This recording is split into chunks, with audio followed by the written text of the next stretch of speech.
Hey guys, I'm here. Welcome back for episode 3 of season 2 of Severance. Sorry this is a little bit late. I was actually gearing up to record this on time this week and had a little bit of a health scare. Ended up spending the next 10 hours that night at the ER. Everything turned out fine. I think I was just being a little, I guess, a little too cautionary, or maybe I just freaked out a little bit. I'm a little bit of a hypochondriac, so sometimes I might overreact to certain things. Between all my other regular health issues, it's hard to discern what is and is not normal sometimes, so I thought I was having a heart attack, but I think I was just having like a weird reaction to dinner that night.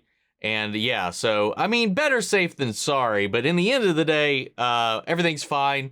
You know, it was just, honestly, after everything, I just felt kind of silly by that point because everything just kind of passed after about 30 minutes after it started onsetting. So, whatever. Everything turned out fine, and after 10 hours in the waiting room, because I never actually got to see a doctor, I ended up just peacing out after all of that. Anyway, we're back. We're here for some more Severance, so I'm not going to waste any more time. Let's get ready to just hop in. If you want to see the full-length reaction, as always, you can check it out over on Patreon, or if you become a member of the channel, get you access as well. It is a watch-along format, so you will need your own footage to sync up the time codes for actually the entire episode. Over there, you get the same thing for all the other shows and movies we cover on the channel. You also can suggest and vote what movies to react to each month. It's just a great way to support the channel, help us do the things we do over here. But at the end of the day, I really appreciate it. Enjoy this reaction. To at least leave a like, drop a comment, subscribe if you're not already. With that, I'll send it all the way. Let's get ready to hop into episode 3, Who is Alive? Here we go.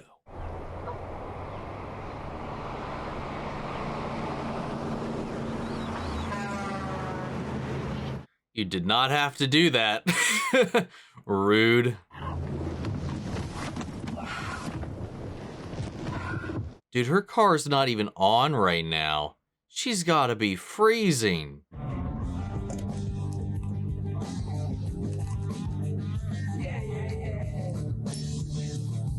What is that about? He's setting a timer.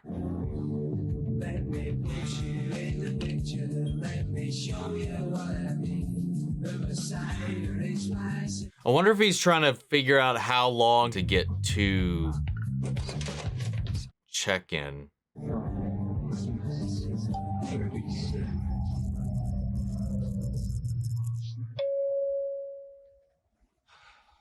Damn, okay.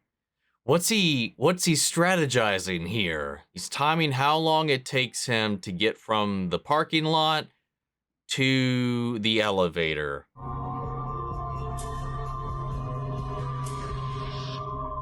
Well, yeah, I never commented on that before, but like when he's running towards the hallway there at the end, where it flickers between innie and outie perception, where it's Gemma flickering into Helly because they each love a different person. Dylan, hit the new break room. Maybe some of the other departments use it too. Yeah, maybe later. This is kind of important, Dylan. Yeah, I'm in a good groove here, but don't worry about it. I'll get to it. Okay, well, just show them the sketch. It's a really good sketch. Who did it? Say we find her. Sorry? Say we get to the goat department and they're like, yes, Miss Casey's here. She's Oh, so we're heading to the what do we do then? Well, we get her to the goat guy. I'll go with her. And once we're out the door, my Audi will know what to do. Right, okay, well, sounds like you've got it figured out. Well, as figured out as you possibly can right now. Are you sure you're okay helping me out with this? Yeah, of course. Okay, good.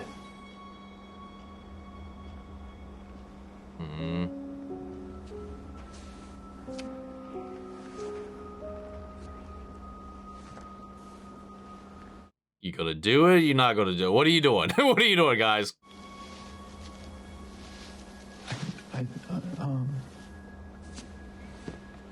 Oof. It's so complicated now. I mean, it's always kind of been, but even more so. Oh. I'm not gonna lie, that's a little haunting.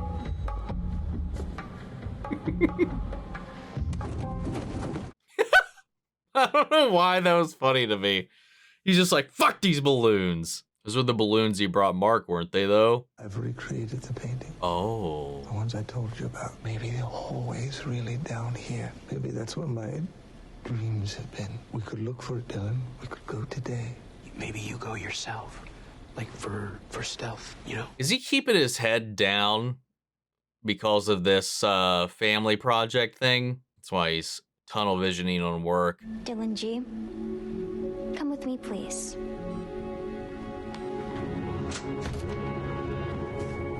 Good morning, Seth. Oh, looky here. Natalie. The board is jubilant at your ascendance. It wants you to feel appreciated and asks if you do. It's an eerie description, ascendance. But what about this isn't? The board austerely desires for you to feel connected to Lumen's history. Please accept from the board these inclusively re-canonicalized paintings. Intended to help you see yourself in Kier. Paintings with him superimposed on Kier's stuff? That's the way it kind of sounded. Oh. Oh my. You'll find the whole Kier cycle. Wow. Okay. Because you too can be The board Kier. wishes to express that I, Natalie, received this same gift upon receipt of my current position and found it extremely moving. Kier can be anybody. Painful to see myself reflected in.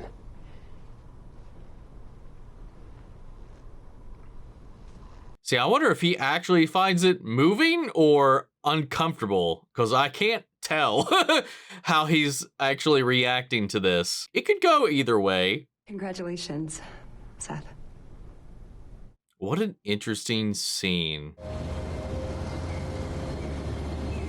And where the fuck is she? Salt's neck.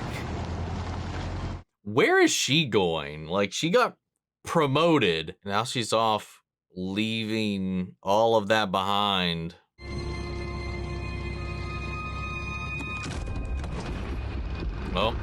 Well, never mind. She's going back.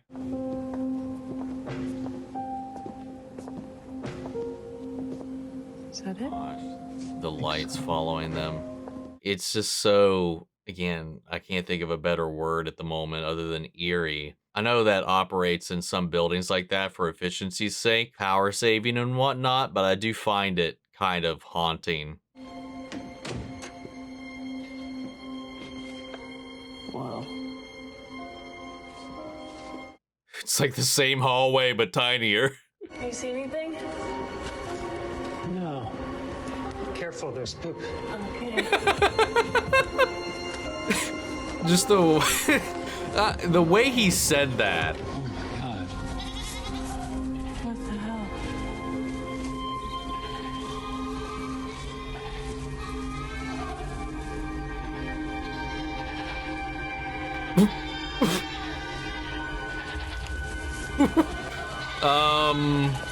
Where is he to where he sees them, but they don't? Okay, there he is. Are you here to kill me? Wait, is that, and Sorry, what? Hi, I'm Mark, I'm Helly. and we're with Macro Data Refinement. It is! Why is she like automatically? It's not trouble. Why is she like, are you here to kill me? Why is that dude in the back in the goat getup? So this door in his dreams, it looks similar to that like that punishment room. I forgot what they called it or whatever that they got sent to every now and then, but a little bit different. I think it's actually the door to the research wing or whatever it is where they sent off Gemma, Miss Casey. I think. Could be remembering that wrong, but I think that might be what it is.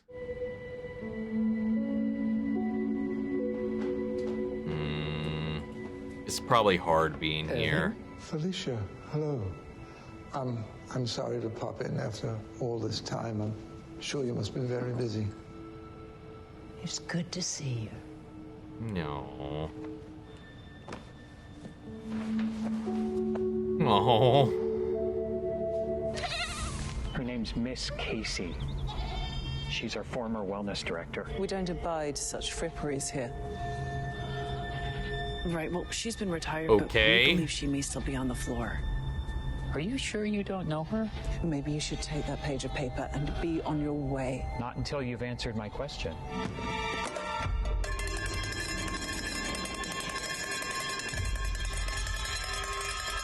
Goat minions, attack! Oh. Oh, God. Where? What is this madness? Should have left. Okay. What the fuck? Is it rude to keep asking why you're a kid? I don't mean to impugn. It's just like, are you okay? You know, they're not like forcing you to be here, are they? All valid questions. I feel like a normal person would ask. Why are we going to the security room? Yeah, wait. Oh. Oh. They're really trying to, like, flip him. And I have a feeling it might work. Oh, wait. Dylan? Hi. Wow. Through good behavior and output, you've earned an 18-minute visitation event with your Audie's wife, Gretchen G.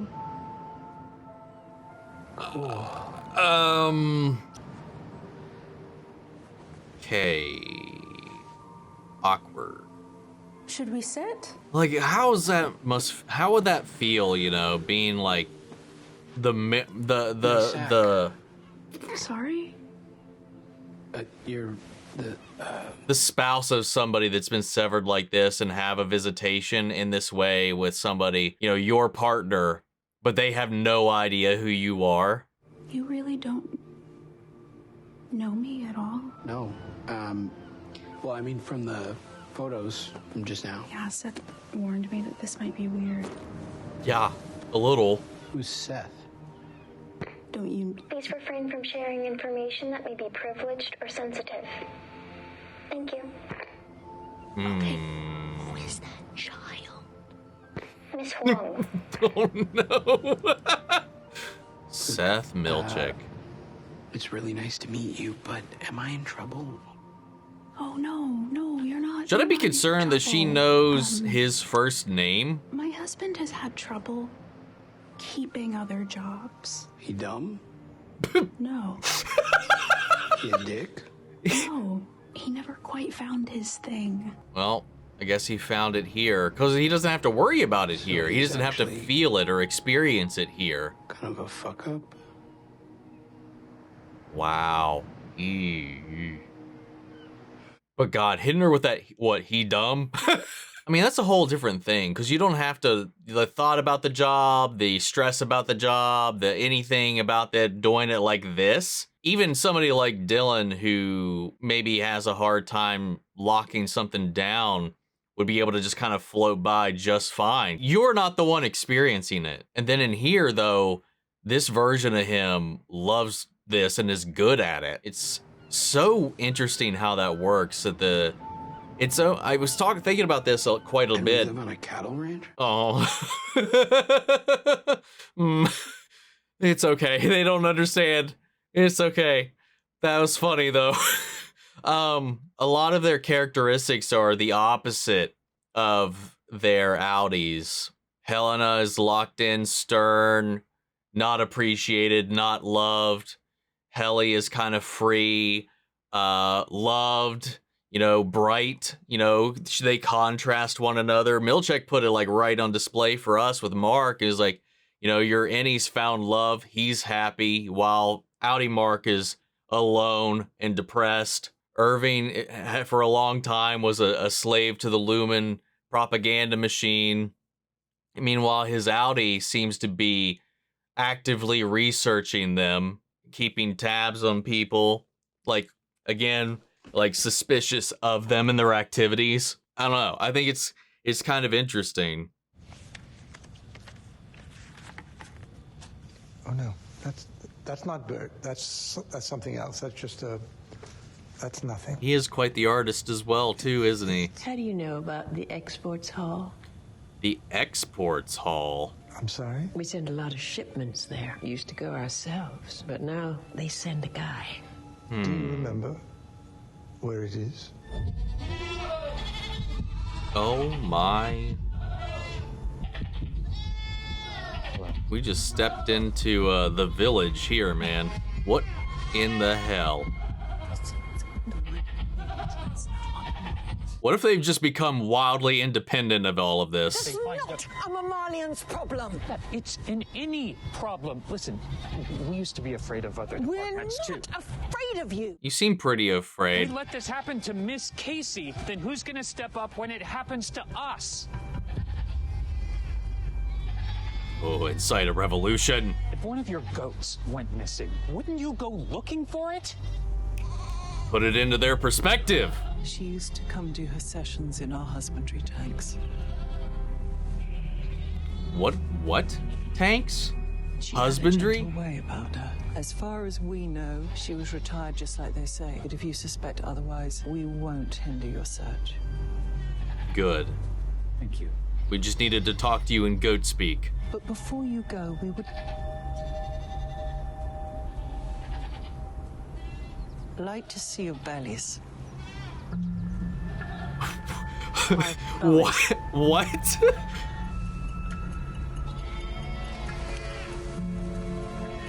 See? Pouchless. Oh. Nothing.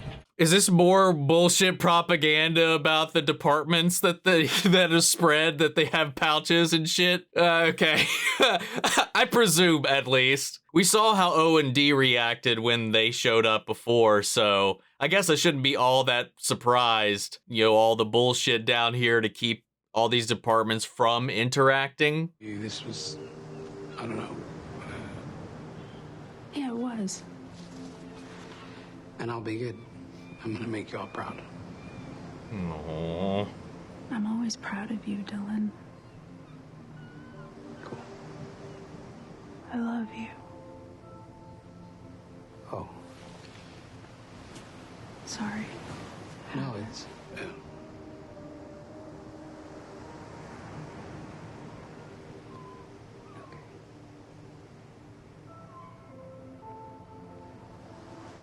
Oh, you can see just how much that meant to him all the same, you know? All of this.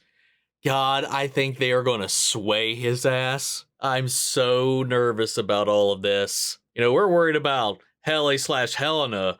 I'm worried about Dylan.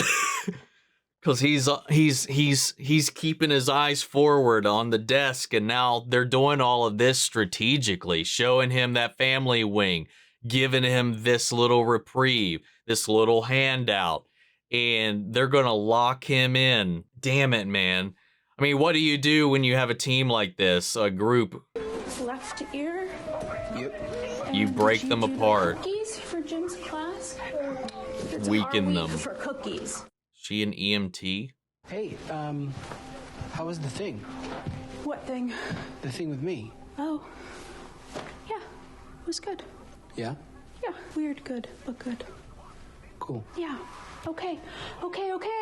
Ooh, what if she likes any Dylan better?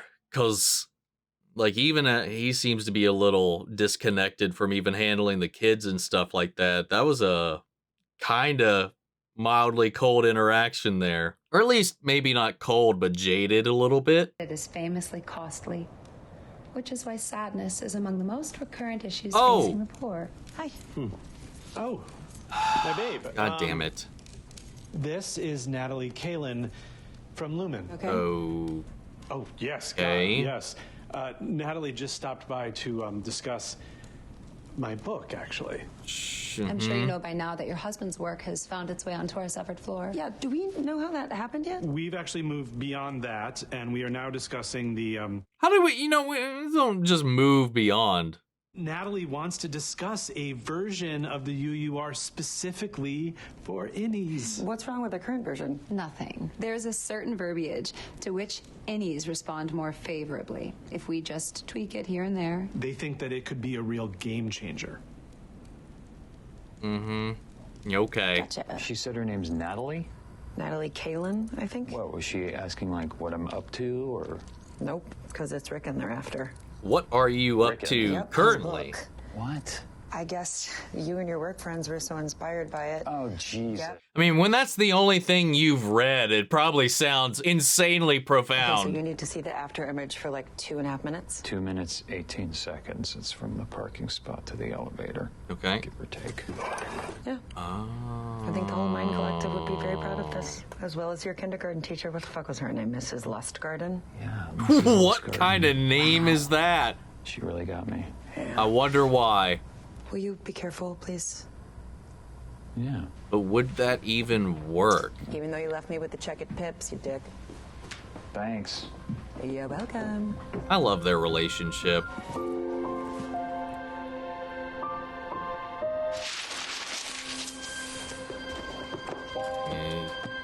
He's covering it up and hiding it away.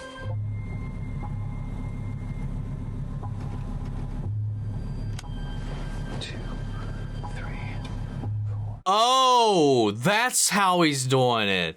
Like when you see a bright light, right? Like, and you see those spots in your eyes until it like recoups. He's trying to like get it through in their vision, I guess. Right? Because everything will be blotted out except for the spots where the fabric was. So when any mark blinks, he would see the message. That is smart. If you want me back, you must accommodate my needs. Which are? MDR, non-negotiable. Marcus is so close to completing Cold Harbor. I intend to finish the work that I started. Milchek must go. Oh, she's like, He's not equipped for the task. I need the floor. I must be floor manager. Didn't we kind of already had this I hear ego, this conversation? hubris, arrogance. Kier teaches us they only cause pain. Some more shit that Everything just I makes me think of accomplished, I Jedi after that last episode. Dedication and industry. Not because I was born into it. I think you've overestimated your contributions and underestimated your blessings. Oof. We didn't have to ask you back. You didn't have a choice. Are you sure? Is that just what you want to believe? It doesn't have to be this way. Natalie, please see if the board is available for Miss Cobell and myself. Let's go speak with them together.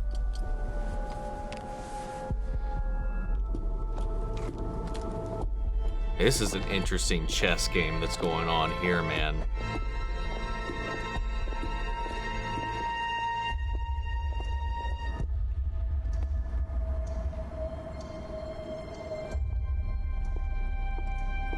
Harmony.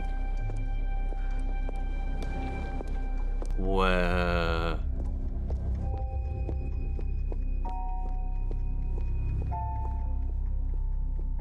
are they gonna like pop pop? Like, that's what, I don't know. Or is that what she thinks, or what? She looked at that guy because it shifted focus from Helena to the dude.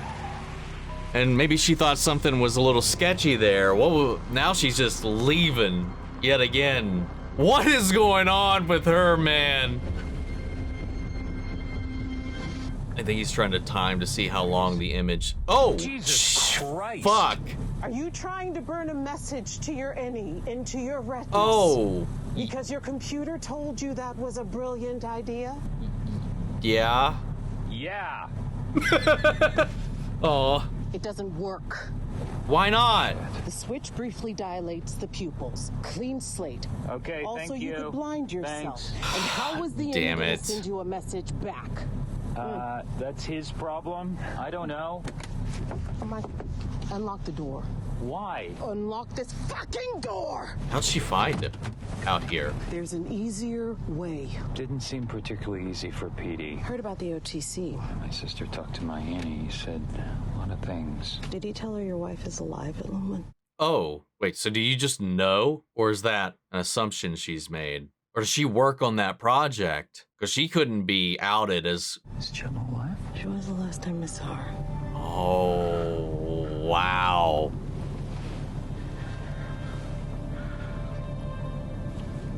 Because that's why she went to the length she did last season to keep herself safe, because she's got to keep her cover intact. How could you not tell me? We were interrupted, if you recall. I want to help you, but you have to trust me. There is one way and one way only to get information in and out of Loma, and that's reintegration. Oh.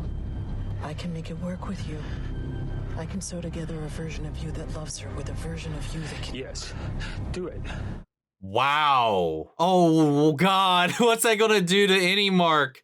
Oh, my God. That's going to get... Oh, no. The opening. Shit. Ha. Oh. Oh. Oh, God, we're doing it now. What would that even be the equivalent of? You know, where, like, retirement, like, ceasing them to where that version never wakes up again? Essentially death for them. What is reintegration? Like, when you got two different, like, divergent personalities and memories becoming one again. I mean, we kind of saw it with Petey, but like we didn't know Petey up until that point, just like what we've been told and everything. Dude, that is wicked. Relax your body. You should feel good when this is over. Who am I? Saul Ragabi. Where are we? My basement. What was your mother's name? Fern Scout. Name a dam. Hoover. What does MDR stand for? Mystic. That's wrong. What is something for which you feel shame? My dog died when I was a kid. It was my fault. Why? I left the gate open. Where were you born? Uh-oh. Uh-oh. It's starting. Not sure. What month is it? You mean what quarter? Uh-oh. What is your first memory? I don't know. Oh. Tell me. Tell me. I don't. Tell me your first memory. Hey there. You on the table? I wonder if you'd mind taking a brief survey. Oh, fuck. 5 questions. To start out, who are you? Oh, fuck off. Oh, God. What does this mean for any Mark? I don't know. Oh, my God. This show is too good. It shouldn't be this good. Why is it this good? Fuck. Okay. Damn. I honestly, I know, I guess I knew reintegration was always on the table, but I guess I didn't expect it to come so swiftly like this. What does this entail? How does this affect them? How is that going to change them? Because it's not like they're two separate entities as we've seen, because they've been doing a lot to really hammer that in, like, you know, and I had noticed it in these subtle ways, but not so blatantly as once we started kind of diving into Helly and Helena.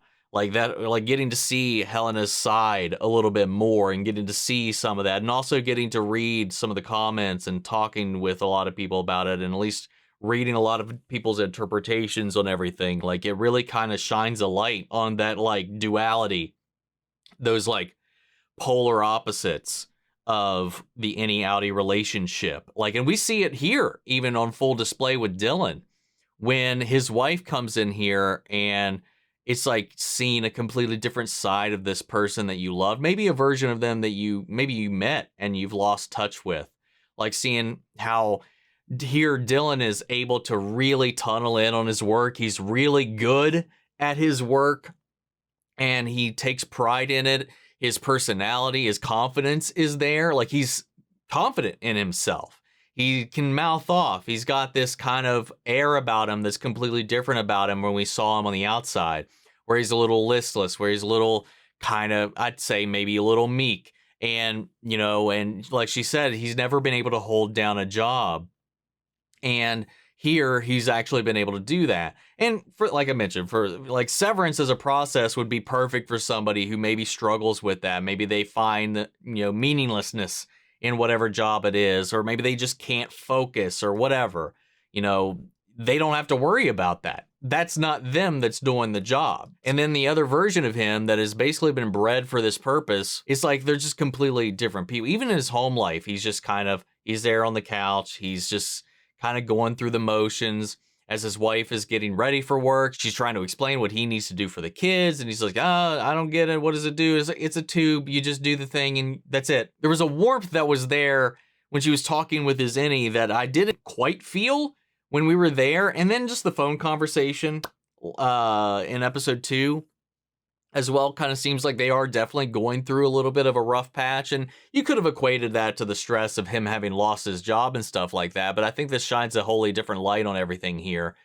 I don't know. It's just kind of interesting. This stuff with Irving, like I talked about earlier as well, Helly and Helena and the differences there, Mark and Mark. But now Mark is going to be Mark. She says she's found a way to do this better than with Petey because what happened with Petey was rough. So I hope she did better this time. But what does this mean now that these two differing personalities and two differing sets of memories are now in him? Think about it, looking from it from you know, for Petey, when we were introduced to him, we didn't know Petey. We didn't know any Petey. We didn't know Outie Petey except from Mark's perspective. And then what we got to see after the fact. Like, we've gotten to know any Mark and Outie Mark this entire time. So how are those going to coexist now? And how is that going to affect things when we know one of them loves Helly and one of them loves Gemma? What do we do here? Like, how are these going to be reconciled? And it just puts that into question. Like, what does that even mean for Mark? You know, any Mark for that matter. You know, we're talking about their lives, them being born into this world against their will, as all of us are at the end of the day, but that they are essentially their own people, formulated by their own experiences, their own memories, their own feelings. And now that's almost been robbed of him in his quest for Gemma, which they are looking for. That is something they are in unison looking for and trying to figure out. You know, we went to this goat department where, for whatever reason, still they're just in charge of these goats. Like kind of when we went into OMD, they were a little afraid of MDR because of the stories that have been told about each department to keep them separated. So I'm assuming that they believed some of those things, and that's why they wanted to see their bellies to see if they had any pouches. But they were very defensive, very on guard. But even Miss Casey would come and visit them, and once that calm was instilled in everybody, once they finally broke through that barrier, they were able to talk about that and try to figure things out from that point forward. But then it's just like, what are all these things doing? Like, we know that MDR now is about coding personalities, or at least coding a personality based on the Kier tenets. And then we had OMD, who was like basically in charge of the general aesthetic down here, like what art is and is not up, we're cycling things out, the look and feel of everything. And we learned that the door that Irving is looking for is the export hallway. Is an export, things that go out of here. All these things are interconnected to a specific reason. Dylan in this episode is yet again raising the question, why is their new manager, or I forget her position title at this point, but why is there a kid here? He keeps raising that question. Like, goats, the personality thing, I feel like we're breeding a workforce. I really do, or something like that. And maybe she's the first of many to come, or I don't know. There's a lot of very surreal elements about all of this. So it could really be anything, I guess, at the end of the day. But that's where my brain goes based on some of the things that we've seen so far. Outside of all of that, we've got this chess game between Cobell and Helena and the board and just Lachman in general.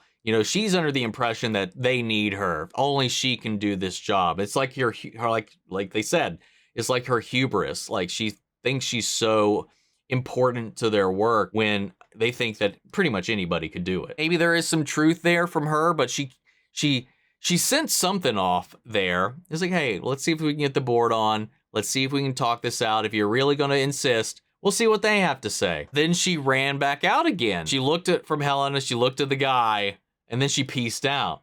Maybe they would have executed her then and there. That's the vibe I got once they started to decide to go in there. So I don't know, because she got like well out of her way to get out of there, you know, after the whole situation with Mark, after their last offer, and then after that whole situation with Mark, I think maybe she was just up and leaving, but then she saw that sign and decided to turn back and like stand up for herself again. She's like, not take the job that they offered her, but to take her old job back. Like, she's so fixated on that. She's like, I want to see Cold Harbor through. I started it. I want to finish it. Milchick can't do this. And I find that kind of interesting that she's so, why she's so, I guess that maybe that's part of it because it's her project. Because then it just raises in a lot of questions too about, I mean, how did this all start? Because it comes back to how did Gemma get brought into this? I saw a multitude of different theories in the comments about that, which some of them I find very interesting. Like, what if she is the reason that she died in that car crash? Maybe not purposefully, but as a result, maybe to make up for it, you know, whatever, or took the opportunity there within. Maybe she ran her off the road, maybe she hit her, maybe something, I don't know. And then that she got tied into it, and then they took the body. Or maybe that, you know, Miss Casey or Gemma had it on her will or whatever it is to donate their body to science, and this is what happened, but somehow they were able to save her. See, that's the sketchy thing. It was like, if, you know, they ID'd a body, right? So how did that work? Unless this Gemma is a clone. If it's anything like we've seen in other science fiction and stuff, they could be rapidly sped up, aged, grown, or whatever. I mean, I guess based on that too, we don't know that this is the real Gemma if we want to go that road. You know, I know I'm fixated on the clone thing, but that's just, again, from what we've seen, and then the goats, that's just what that makes me think of. Oh, I completely forgot about this little detail. Something I was thinking about after the fact on the previous episode where Mark and Devin were sitting down talking about grief and everything they went through together about the loss of Gemma. And, you know, he asked her about a scenario in which Rickon was burned alive. And in this car crash, was the body that they found and that he ID'd, because that was a weird detail to throw into the mix, because we haven't really heard the circumstances around Gemma's death other than the wreck, other than the crash itself. I don't think we've ever heard about what state the body was in from him. So him, when he flipped the script there about what this means to her and what it would mean to him if he was on the other side of that, like in her position, he threw out that scenario with Rickon in which he was burned alive. If we flip that back around, did he find Gemma supposedly burned alive? Because then if that's the case, they could have swapped the body out, burned a completely different body, and left enough evidence behind in some way, like an altered dental record, which, you know, given their resources, that would be way easier than cloning. Or some shit we've seen on Stranger Things. Like, they could have definitely left behind a random body with a dental record that matches or something of the sort, something behind, some kind of marker that Mark would recognize, took the real her, which may have survived the crash, hauled her away, left behind this body as a decoy. That's also something to kind of ponder there. Again, I wonder if we're going to, I mean, I would imagine we would have to tackle that eventually, how they ended up with Gemma. I hope we do, because I'm really curious about that. And then the fact that this doctor here that helped reintegrate him, or is helping to reintegrate him, knows about all of that, even knows that she was alive. And she had the intention of telling him, but they got interrupted as they did the last time they had met. I thought he came up with a pretty good plan, but apparently she makes a very good point. Like, when you go in there, the machine, when it goes off to sever to trigger the severing, it dilates your pupils. So any effects, anything burned onto the retina like that would also have been wiped away because of it'd just be a big old flash of blob of nothing. Not a lot of questioning from Helly this episode.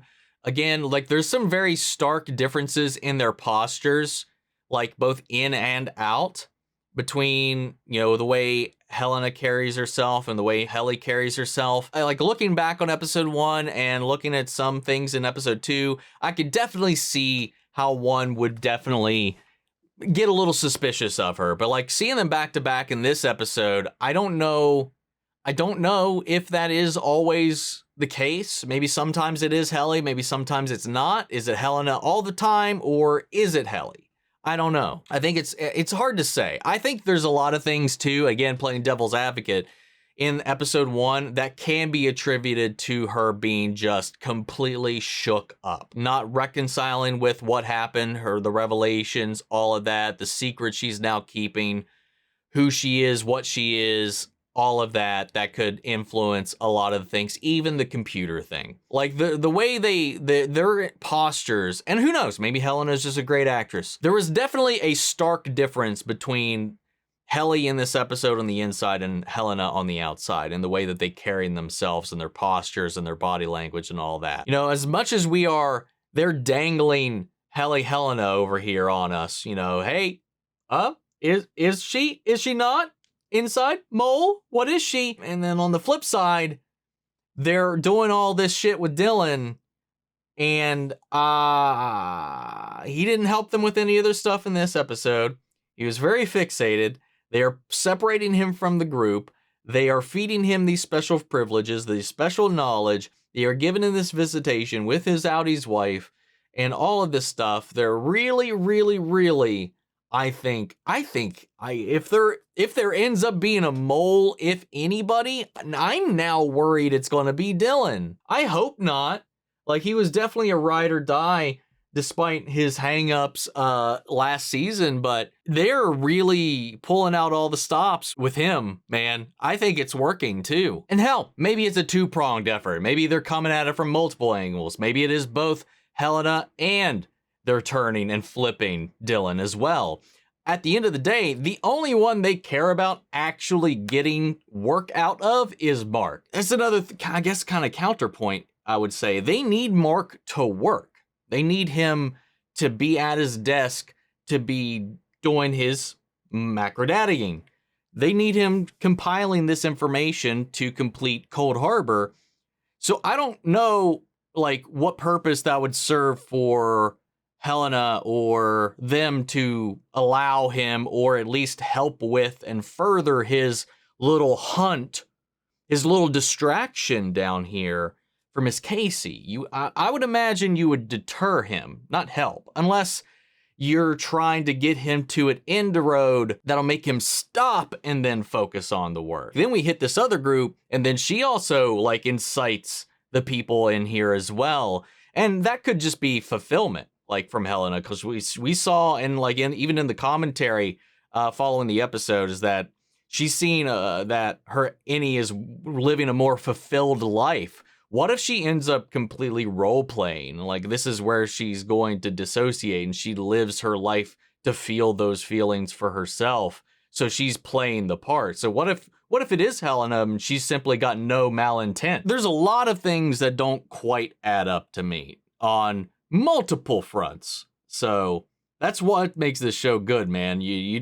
I feel like as much as you feel like you might know what's going on, and that's to everybody out there as well, I feel like there's something we're all missing. That's just how I feel. Maybe that's just me trying to make myself feel better. Coming back to the whole Cobell thing, she really wants to discount Milchick's ability, but then we have Natalie coming in here, and now that he's in this position, and she brings this, it's like the whole Kier chronology, like the whole story of Kier, but it's been replaced with a version of Kier that looks like him, in a way to put him in Kier's shoes. A Kier can be anybody. It's so manipulative, and it almost makes you wonder and question, as you probably should, the entire story they are fed down here to begin with. This entire religion, essentially, cult, like devotion that they have cultivated with here, but like on the inside at Lumen in general, with Kier, with Egan, with all of them.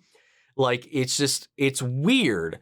And then at this point, it's just like, now, if it can be anybody, was it ever anyone to begin with? I don't know. It's just a really interesting thing. I had a hard time. I'm usually pretty good at reading intention and vibes. Like, I'm a huge empath, and I take pride in that. Milchick, I'll be honest, I couldn't tell if he was like really moved by it or off-put by it. Natalie seemed really thrilled about it, but as we've seen with Natalie, she's very thrilled about damn near everything. She's like, when I first moved up, they did the same thing for me. She's just like excited to be able to share that with him And he just hides it away after all of that's said and done. And yeah, so that's the hiding it away thing that makes me think maybe he was like, okay, I'm not, and then covering it up as well.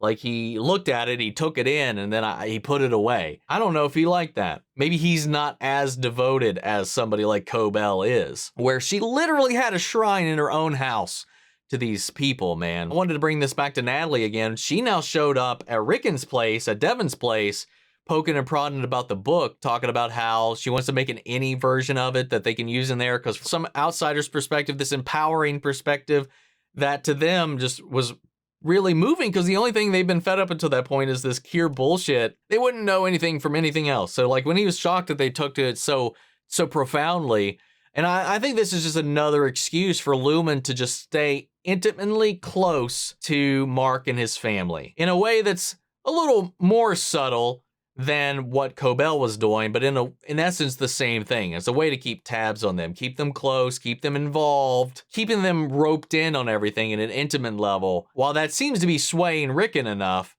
it definitely isn't Devon. She sees this for what it is, and yeah, I thought that was pretty interesting. But anyway, man, fantastic episode. I'm probably forgetting to talk about something because there's always so much to talk about in this show, man, every episode. But if I forgot to talk about it, forgot to mention it, make sure to drop it in the comments down below, and we'll carry on the conversation after the video. Hope you enjoyed the reaction. If you did, leave a like, drop a comment, subscribe if you're not already. Remember, if you want to see the full-length reaction, as always, you can check it out over on Patreon, or if you become a member of the channel, get you access as well. And speaking of before you go, I want to shout out our channel legends: Manny Sherritt, York Scott, Robert Anguiano, Jeffrey L, Jake Cottrell, Eric Official, Casey Wood, and Russell Crockett. Thank you guys so much for your continued support. But that's it for this video, guys, and I'll see you all in the next one. Take care, everybody.